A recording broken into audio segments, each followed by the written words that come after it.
Maraming kababalaghan ay tinuturo si Yahweh sa propeta.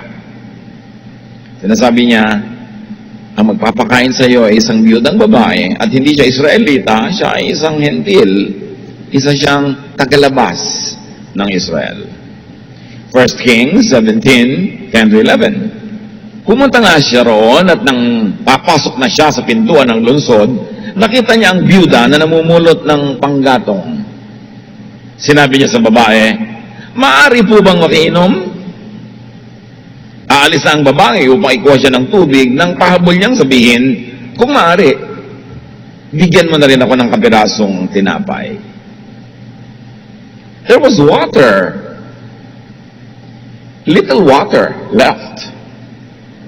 May tagtuyot, walang tubig ang mga batis, walang tubig ang mga balon. Tapos humihingi siya ng tubig, pero bibigyan siya. Tapos, nung bibigyan na siya, sabi niya, siya nga pala, pakidagdagan mo na rin ng tinapay. May tinapay pa. May panulak na, may itutulak pa na hinihingi itong si prophet. 1 Kings 17:12. Sumagot ang babae, "Saksi si Yahweh, ang inyong buhay na Diyos, na wala kaming tinapay. Meron pa kaming kaunting harina at ilang patak na langis. Namumulot na ako ng panggatong upang lutuin yon at makakain man lang kami ng anak ko bago kami mamatay." The situation was that bad that this woman was gathering firewood to cook her meager flour and an even more meager supply of oil for them to eat their last meal and then die of hunger. So sabi niya, saksi ang Diyos nyo. Kasi nga, hentil siya. So ang tinutukoy niya, ang Diyos ni propeta, ang Diyos ng mga Israelita. Sabi niya, wala kaming ready bread.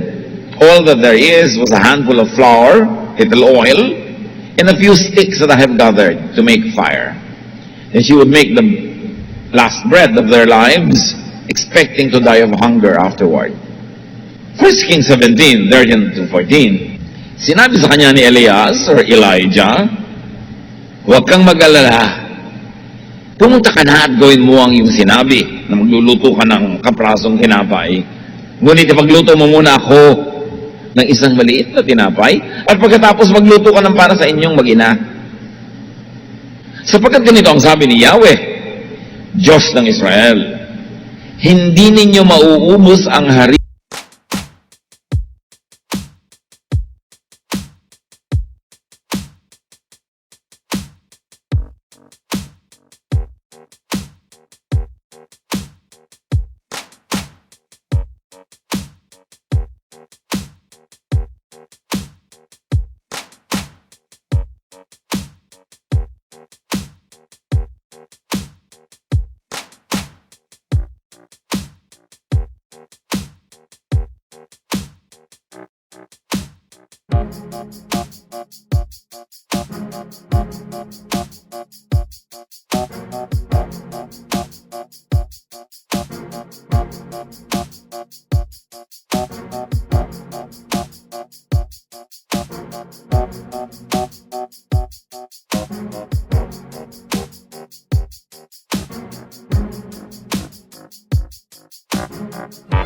na sa lalagyan.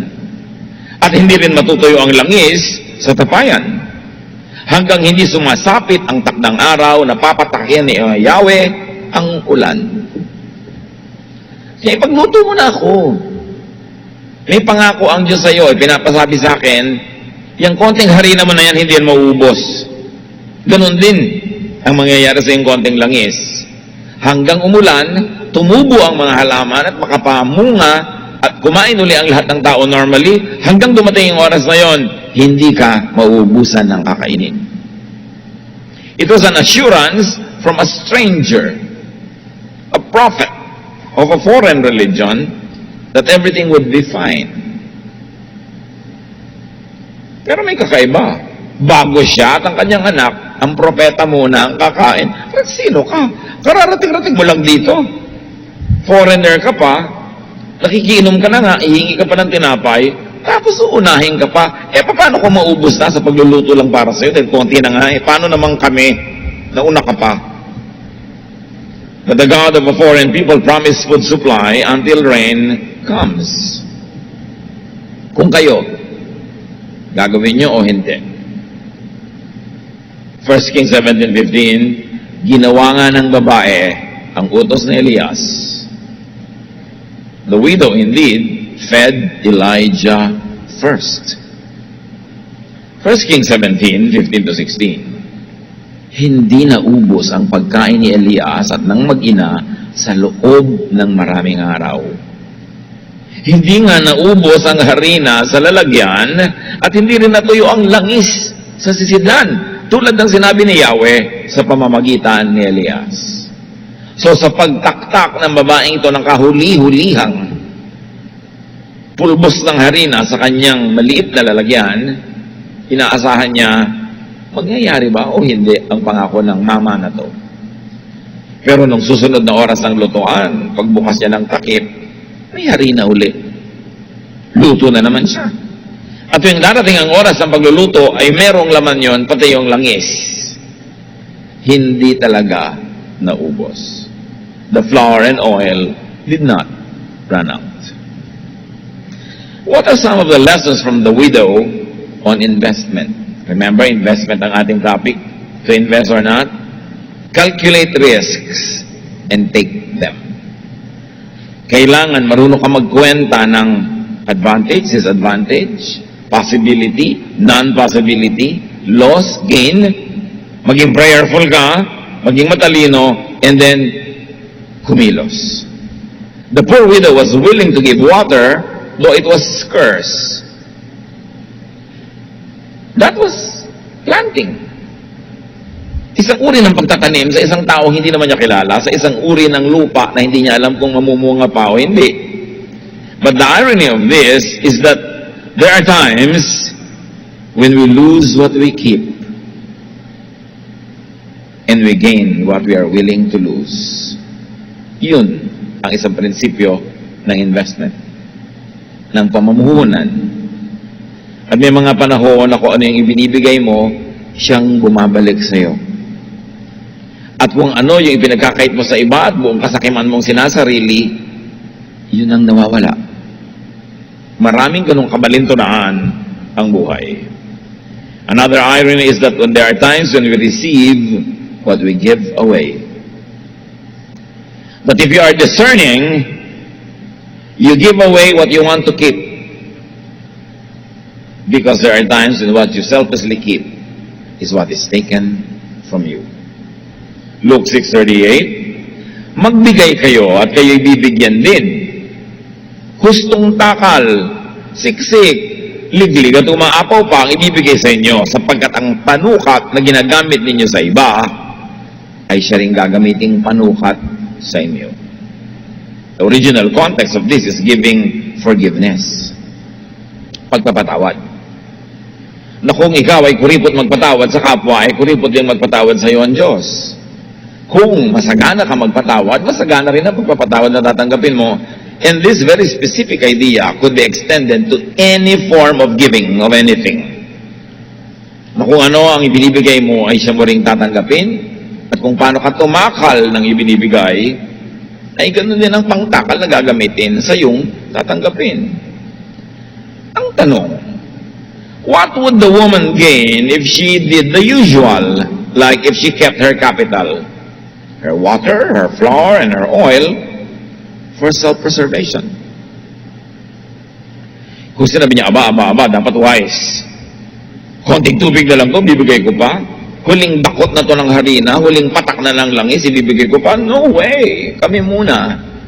Kung ginawa niya yung karaniwan, at yun ang karaniwang gagawin ng marami, ano kaya ang maghihintay sa kanya? Alam niya, certain death. Sabi niya, ibibigay ko ba to? Sabi niya, pagka ginawa ko to, hindi mauubos ang langis ko, ang aking harina. Pag ibinigay ko to at hindi totoo yung sasabihin niya, mamamatay kami mag-ina sa gutom. Pero, pag Pag hindi ko rin naman ito ibinigay at kinain namin, mamamatay pa rin kami sa gutom kasi huli lang nga ito eh. So umandar ang utak ng babae.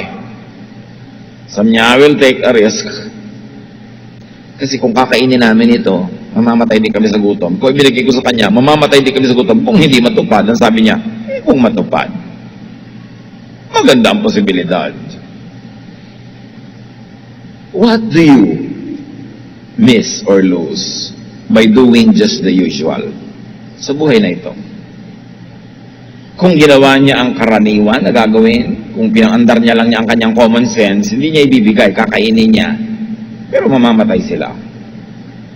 Tayo mga kapatid, sa ating pagiging napaka-practical, sa ating pagiging napaka-selfish, nililimit natin ang possibility to only what is usual. Meron na kaya tayong malalaking bagay na na-miss dahil sobra tayong wise? Magandang itanong yan sa ating buhay. What would the woman gain if she did the unusual, like if she gambled her capital? Sabi niya, mukha naman babae at saka propeta, obviously. Nagsasabi siya tungkol sa Diyos nila na may pangako. Tataya ba ako dito o hindi? Pag hindi ako tumaya, kakainin namin mag-ina ang food namin, pero mamamatay din kami. Pag tumaya ako dito at natalo, mamamatay kami. Pero paano kung nanalo yung taya ko? Paano kung totoo yung pangako? There was the possibility of having an ending supply and many, many meals. What possibilities await you if you would only take your leap of faith? Anong mga posibilidad na naghihintay sa atin kung tayo'y mananalig? At kikilos tayo ayon sa pananalig na yon. Take note that this widow was willing to give water to a stranger. Hindi niya kilala, bibigyan niya ng tubig, konti na lang nga yung tubig. Pero isipin niyo mga kapatid, what would happen had she given it to someone she knew? Kapitbahay nila, kaibigan niya, kamag-anak niya, nakilala niya. Ano mangyayari kung doon niya ibinigay yung tubig? Nothing! Kilala nga niya yung mga yon. So alam na niya ang limitasyon ng mga yon at katulad lang nila na gutom din at uhaw yung mga yon. So pag ibinigay niya sa kanyang kilala, wala mangyayari. What if she gave the water to someone she didn't know? Like the prophet, there was the possibility that something new, unexpected, extraordinary would happen. So meron kang konting-konting inumin. Heto yung tao na mukhang maka-Diyos nga, propeta, may sinasabi siyang mga himala at mga pangako. Ibibigay niyo ang tubig niyo sa pinsan niyo, sa kakilala niyo, na alam niyo wala namang mangyayari, inumin lang niya yun. O, magre-risk kayo na ibigay ito sa someone na may posibilidad na wala mangyari, pero may posibilidad din na may mangyari. She took her calculated risk and gave her water and her bread to the man of God. The poor widow was willing to give water to God's prophet, though she was a Gentile. The widow took a wise, calculated risk. Hindi yun careless gamble. Kumandar din ang kukote ng babaeng ito. The widow took a leap of faith. Hindi naman lahat pwedeng ipaliwanag, hindi naman pwede lahat may assurance. Kailangan may factor ng faith. Pero matapos yung inarrow down ang choices niya, sinasabi niya siguro, ang tagal-tagal lang may taggutom, ang dami lang namatay sa gutom, ba't buhay pa itong propeta na to? Ay pinagpapala nga siguro ito ng Diyos, so bakit naman ako hindi babakas sa Kanya? Bakit ka naman hindi makikiangkas sa isang pinagpapala? Bakit ka naman hindi makikipagbabutihan sa isang pinagpapala? Why not plant on soil that has the possibility to nourish your seed? There's a lesson from this widow. Invest in a person, in an enterprise that has great potential for fruitfulness. Mag-i-invest ka yung pinakamarami ng potential for success. According to some calculations that you will do. Not all calculations will be very accurate, but you've got to do some calculations. Masyado kayong kapos sa pera, may 3 kang anak, 4, isa lang pwede mong pag-aralin, mag-invest ka naman doon sa may potential na makakatapos. May mga manliligaw sa'yo. Meron isang super guwapo pero tamad. Meron isang super sipag pero di ka gwapuhan. Meron namang adik-adik. At meron naman na napakasarap kasama pero walang hanap buhay. Kanina mo i-invest ang buhay mo? Dapat ka mag-isip-isip. Paandarin mong utak mo dyan kasi investment yun. Ipaplant mo yun eh. Sino ang pinakamaraming potential na tumubo? Meron ka iba-ibang talento. Nag-iisip ka, ano kaya ang business na gagawin ko sa buhay? Tingnan mo ang sarili mo, ano bang kakayahan mo, anong talent mo? Para may calculated risk ka. Ang gagawin mong negosyo, yung kaya mong paandarin, kahit umabsent lahat ng tao. Piling aasa ka sa iba, ay hindi magandang negosyo yon. Kasi pag umabsent yan, sarado ka. Ay, pag nag-iisip ka, ano kaya ang magandang lagyan ng konting resources ko sa aking investment? Now, the biggest investment of this widow was faith. The poor widow chose to believe the prophet. Her only two choices were clear. To not believe, bakit ako naniniwala sa'yo? Eh, paano kung hindi dumami tong langis, hindi dumami tong harina? Then eat a last meal and die of hunger anyway. Or, to believe and invest everything in that belief. Because even if the prophet did not deliver, and they ate the bread, silang mag-ina lang, mamamatay din naman sila eh. Faith can be a great multiplier. It was faith that multiplied her flour and her oil. What do you miss or lose by not believing? By not believing in God's promises? By not believing in others? By not believing in yourself? What do you lose? The woman chose to believe, and she acted on that belief. Naniniwala ka na gusto ng Diyos na maglingkod ka, di maglingkod ka, naniniwala ka pala eh. Naniniwala ka na pagpapalain ng Diyos sa isang gawain na tama at mabuti, di gawin mo. And put everything behind it. Kaya nga nag-i-invest ka sa iyong pananalig. After all, if it did not work, she and her son would die of hunger just the same. So why not take the possibility of blessing? If it did work, they would survive the famine. So there was more to gain in believing than in not believing. And in your own case, what would you lose if you believed? What would you gain if you believed? Pero marami naman naniwala, 1, 2, 3 pala. Yung palang mga mag-i-invest ka ng 1,000 in 1 week, 2,000 na. Wow, tumubo ka, ganado-ganado ka. Gagawin ng 4,000 sa susunod. Mamaya, lahat ng earring mo, nakasangla na, hinukay mo pa yung bangkay ng lola mo, kinuha mo yung tungipin, ginto niya para isama mo, lahat na, nag-invest sa mga kamag-anak mo na kumikita ako, tapos mamaya na 1, 2, 3 ka, may mga paniniwala doon na napapahamak ka. Kaya dapat, calculated risk. And if it's too good to be true, it's probably not true. Unless in this very beautiful age of miracles nila Elijah and Elisha. Yung sabi mo, yung pera ko, dadami ng dadami. Bakit? Tapos may masabi, alam mo, mag-invest ka dito. Dadami ang pera mo. Sigurado to. Kung sigurado to, ba't hindi lang yung mga kamag-anak mo pag-investin mo? Ba't ako? Bakit? Love mo ba ako?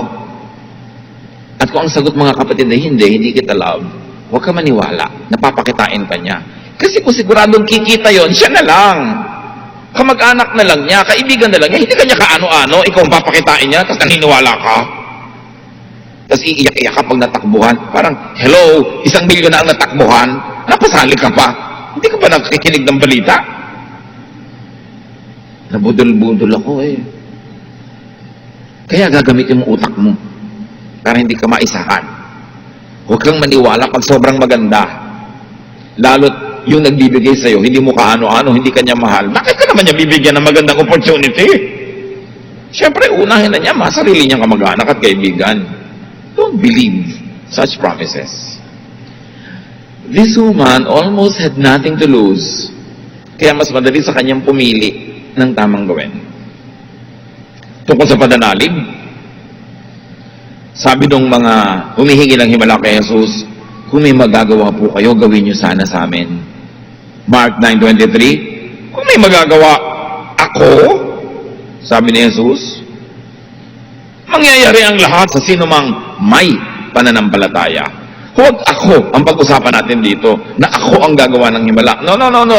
Kung may pananampalataya ka, may mangyayari sa'yo.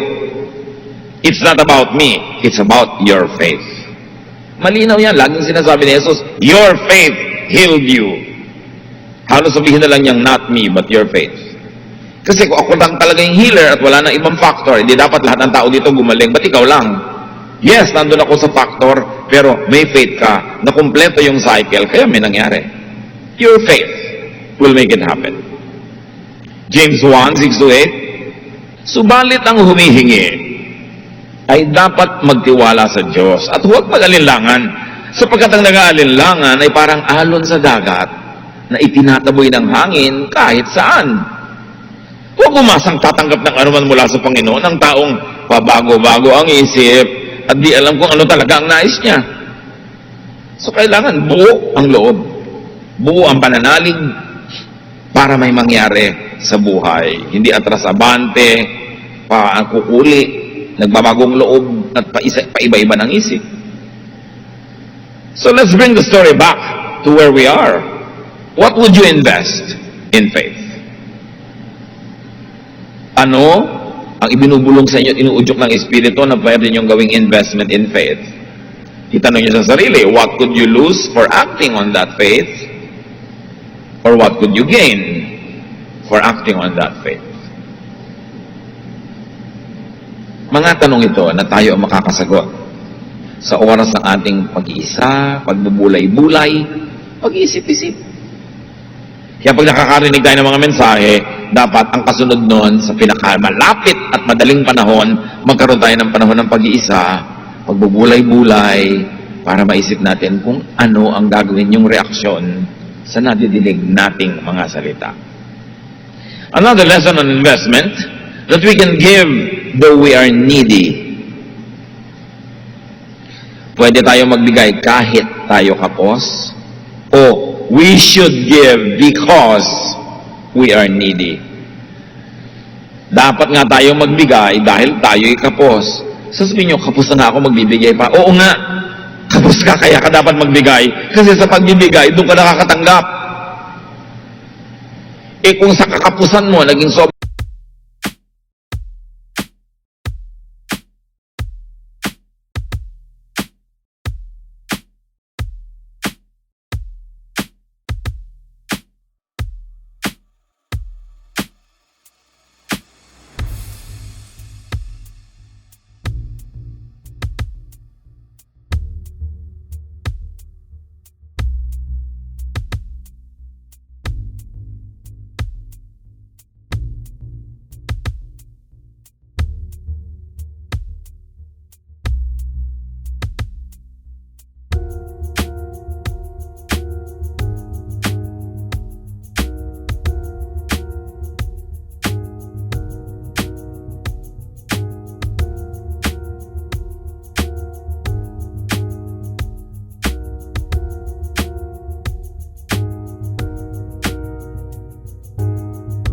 sobra ka ng kuripot, naging sobra ka ng makasarili, maramot, paliit ng paliit ang mundo mo, kasi ang panukat mo sa pagbibigay, ang siya magiging panukat sa pagtanggap mo rin. Kasi mo, ano? Mahirap ka na, generous ka pa. Eh, hindi ba? Kung paano tayo nagbibigay, doon tayo tatanggap. So, mas mahirap ako, mas dapat, mas generous ako. Mas makasalanan ako na kailangan ko ng pagpapatawad, dapat mas generous ako sa pagpapatawad. Dapat kung anong gusto kong tanggapin, yun ang aking binibigay. Dahil yun ang batas na itinakda ng Diyos. Giving could be our ticket to receiving. Because you complete the cycle. God gives, you give back. At sabi ng Panginoon, ang ginagawa mo sa maliliit na taong ito, ginagawa mo rin sa akin. So, one way of giving to God is giving to small, needy people. Then you complete the cycle of giving. God gives and you return. God gives again and you return. The cycle repeats. Pero God gives, you keep it. Kasi kapos ako kasi may kailangan ako. God will still give you. You keep it. Kapos ako, may kailangan ako. The giving will stop. Kaya matalino yung babae. Mamamatay na lang sa gutom, ibinigay pa yung huli niyang pagkain. Kaya hindi siya namatay. Kahit si Jesus, sinasabi niya, those that keep their life will lose it. And those that give their lives will gain it. Proverbs 11:25, a generous person will prosper. Whoever refreshes others will be refreshed. Ang mapagbigay ay lalong yayaman. Ang mapagbigay ay lalong luluwag sa buhay sapagkat yung nagbibigay ng ginhawa sa iba ay pagiginhawahin din. You keep what you give away, you lose what you keep.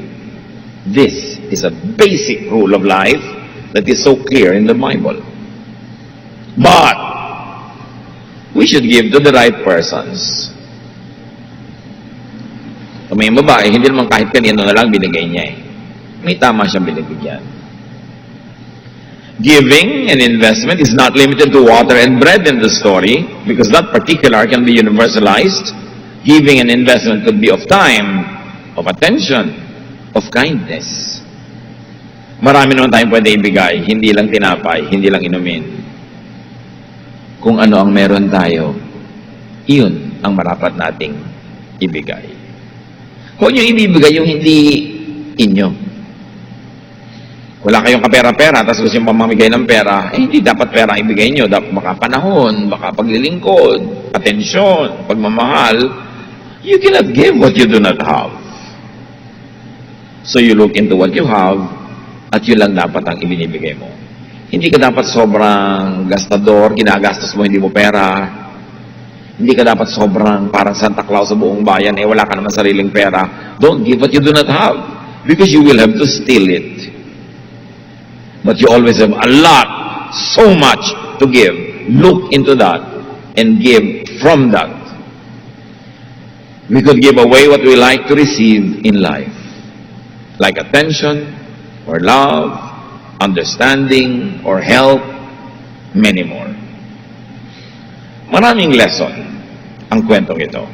At isa dyan that God's work, God's power and favor was not limited to Israelites.